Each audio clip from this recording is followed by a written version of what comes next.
Good day, community. It is I, Sir Raven. Today, we're having a discussion from our leather couch. Today's topic is the Hanky Code. The Hanky Code was a way for LGBTQ folks back in the 70s to communicate when it was not acceptable to be out in one's gayness, one's kinkiness, or be involved with the leather community, as it is for many of you today. If you look up the Hanky Code, you might find as many as 73 different colors and variations.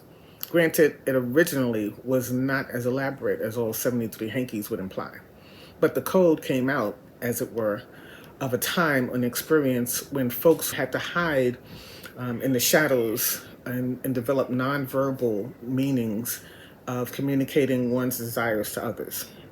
It was also a way for folks to spot each other across a really noisy bar. Bars, I might add, is where many LGBTQ folks felt comfortable and could feel safe to meet one another and socialize.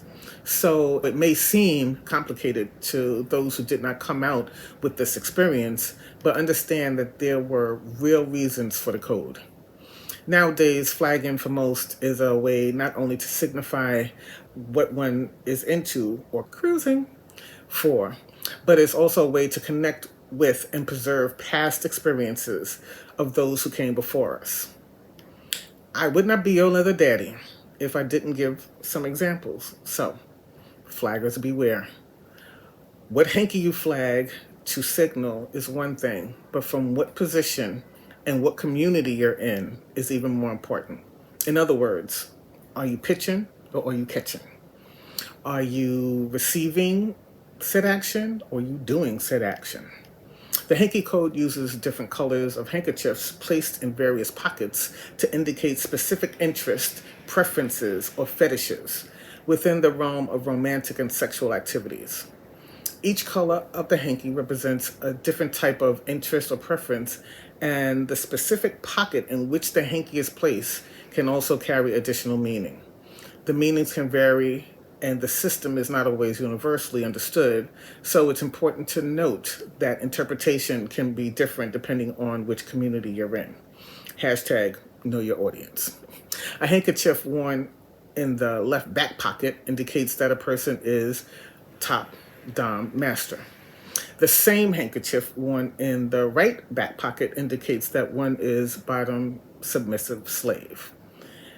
The left-right distinction holds generally true here in New York. I've heard it is opposite in California. So if you in Cali and y'all flag, let me know in the comments how that works. And just understand, top dom master, bottom sub slave, these are words, let's calm down.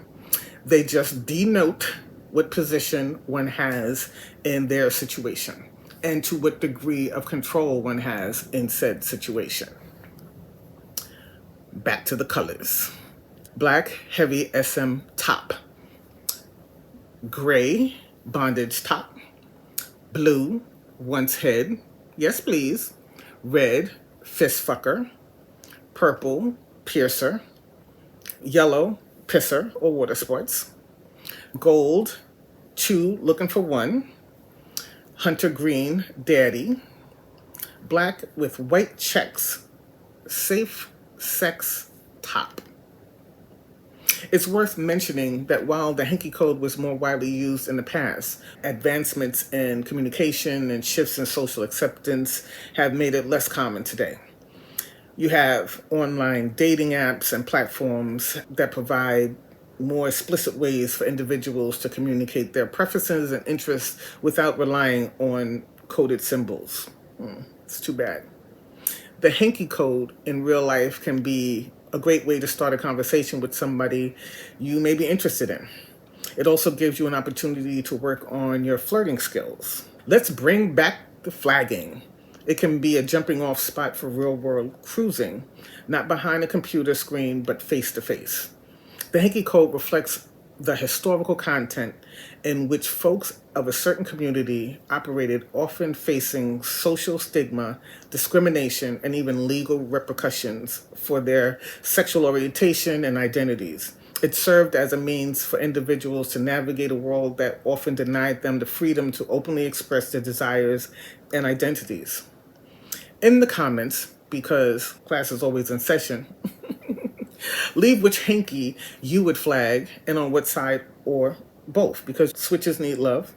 And if you like what I do, leave a heart in the comments, because even daddies need some love. And they do. Enjoy.